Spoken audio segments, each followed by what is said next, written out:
Loki and I have found a lovely pond in this beautiful, beautiful autumn day.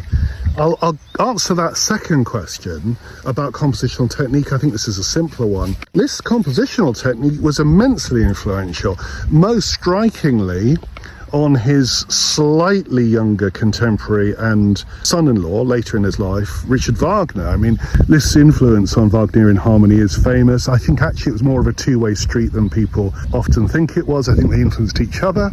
But it does look as if, for example, the Tristan chord is discernibly present in Liszt's piano music before Wagner uses it.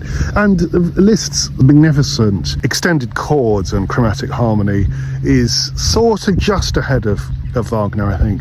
There's also marvellous fragmentary experimental elements even in his early music, and certainly in his late piano music, which had a big influence on later generations, Bela Bartok, for example, or even composers closer to our time. For example, a living composer, Kurtag, who's 100 this year.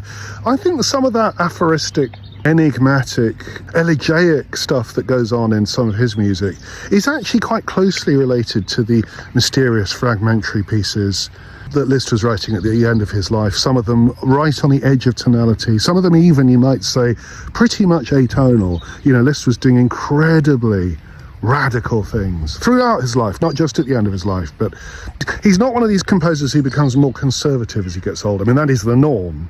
Just doesn't happen with Liszt. He gets wilder and weirder. There's a third thing, actually, which is a brutal, savage element that comes through in some of his music.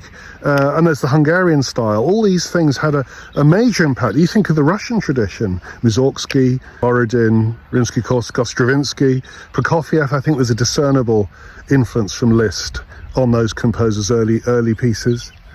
So Liszt, certainly one of the most influential composers of history, I would say.